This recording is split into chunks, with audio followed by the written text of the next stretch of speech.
श्री कृष्ण ने उपमन्यु से शिव ज्ञान प्राप्त किया। जैसा मैं नीतू पांडे यूट्यूब चैनल पर आप सबका स्वागत करती हूँ। इस कथा का वर्णन श्री महापुराण में मिलता है। उपमन्यु ने श्री कृष्ण से पाशुपत व्रत करवाकर उन्हें भगवान शिव की कृपा से श्री कृष्ण और जामवंती के एक पुत्र हुआ, जो कि शाम सदाशिव भगवान की उपासना करने पर प्राप्त हुआ था। इसलिए भगवान श्री कृष्ण ने उस पुत्र का नाम शाम रखा। शाम श्री कृष्ण के ही समान शक्तियों वाला था, पर ज्यों ज्यों बड़ा होने लगा उद्यमी और उदंडी हुआ।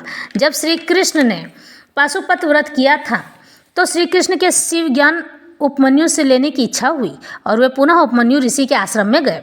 वहां जाकर श्री कृष्ण ने उपमन्यु ऋषि से याचना की और कहा, हे ऋषिवर, हे ऋषि उपमन्यु, कृपा करके मुझे शिव तत्व और शिव ज्ञान क्या है उसे बताइए। इस कथा का वर्णन स्वयं वायुदेव ने अपने मुंह से किया था। उपमन्यु कहते हैं, हे श्री कृष्ण, अब तो आप तो सब पहले से ही जानते हैं, लेकिन आपकी प्रसन्नता के लिए मैं यह शिव ज्ञान आपको प्रदान करता हूँ। उपमन्यु कहते हैं, हे श्री कृष्ण, हर मनुष्य में शिव तत्व और शक्ति तत्व यानी शिव शक्ति तत्व विद्यमान होता है। जब कोई पूजा पाठ इत्यादि करता है तो पुरुष का दाहिना भाग एवं स्त्री का बायां भाग शुद्ध क्यों माना जाता है?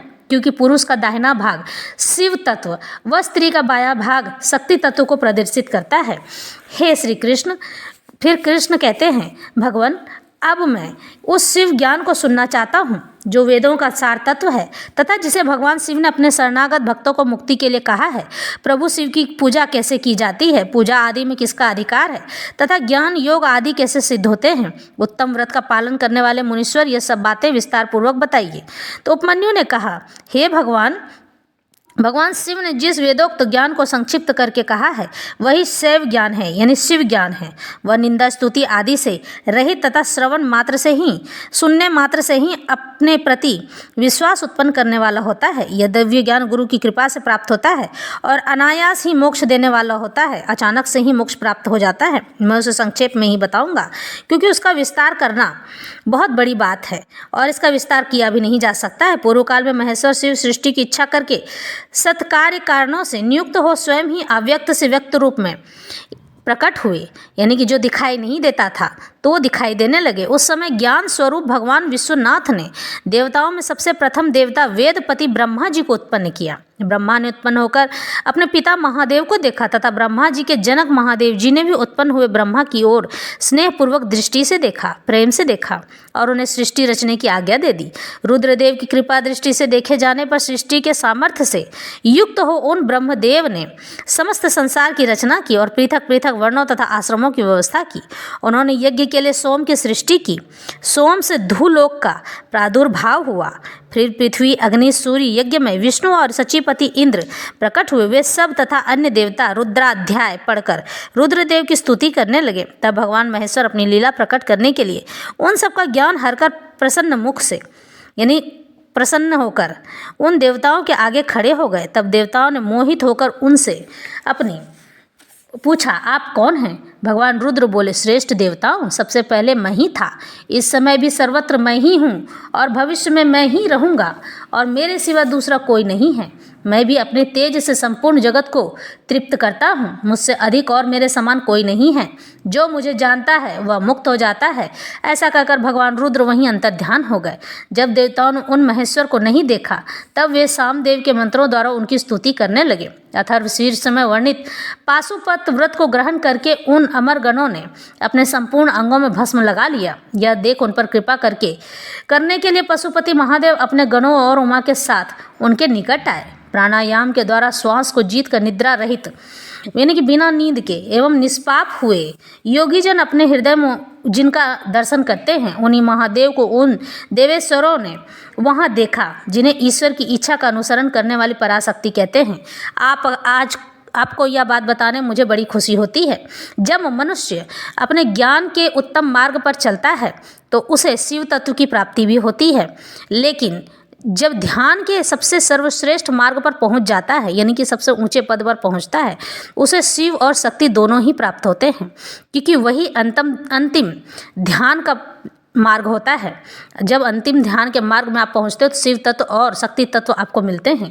उन वामलोचना भवानी को भी उन्होंने वामदेव महेश्वर के वाम भाग में विराजमान देखा, जो संसार को त्याग कर शिव के परम पद को प्राप्त हो चुके थे तथा जो नित्य सिद्ध हैं। उन गणेश्वरों का भी देवताओं ने दर्शन किया। तत्पश्चात देवता महेश्वर संबंधी वैदिक और पौराणिक दिव्य स्रोतों द्वारा देवी सहित महेश्वर की स्तुति करने लगे।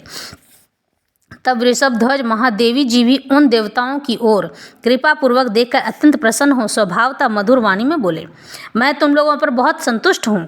उन प्रार्थनीय एवं पूज्यतम भगवान वृषध्वज को अत्यंत प्रसन्नचित्त जान देवताओं ने प्रणाम करके आदरपूर्वक उनसे पूछा।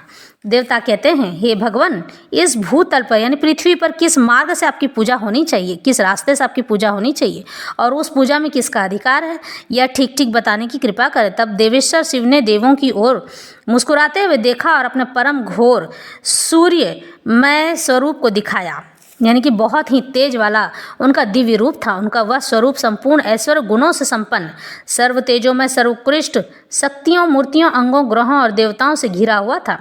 उसके 8 भुजाएं और 4 मुख थे। उनका आधा भाग नारी के रूप में था।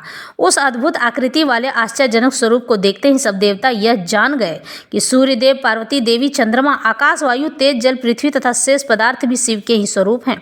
संपूर्ण चराचर जगत शिवमय ही हैं।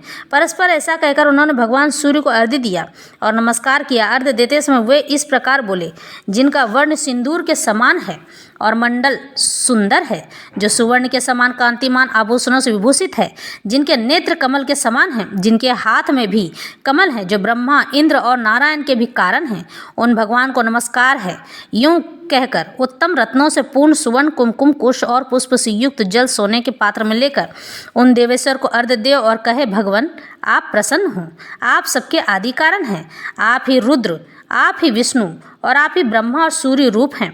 गणों सहित आप शांत शिव को नमस्कार है, जो एकाग्रचित्त हो सूर्य मंडल में शिव का पूजन करके प्रातः काल, मध्याह्न काल और सायंकाल में उनके लिए उत्तम अर्घ्य देता है, प्रणाम करता है और इन श्रवण सुखद श्लोकों को पढ़ता है। इसके लिए कुछ भी दुर्लभ नहीं है। यदि वह भक्त है तो अवश्य ही मुक्त हो जाता है। इसलिए प्रतिदिन शिव रूपी सूर्य का पूजन करना चाहिए। धर्म, अर्थ, काम और मोक्ष के लिए मन, वाणी तथा क्रिया द्वारा उनकी आराधना करनी चाहिए। उसके बाद मंडल में विराजमान महेश्वर देवताओं की ओर देखकर और उन्हें संपूर्ण शास्त्रों में श्रेष्ठ शिव शास्त्र देकर वही अंतर ध्यान हो गए। उस शास्त्र में शिव पूजा का अधिकार ब्राह्मण, क्षत्रिय और वैश्यों को दिया गया है। यह जानकर देवेश्वर शिव को प्रणाम करके देवता जैसे आए थे वैसे ही चले गए। तो इस तरह से भगवान श्री कृष्ण को शिव ज्ञान की प्राप्ति हुई। तो यह कथा यहीं संपन्न होती है।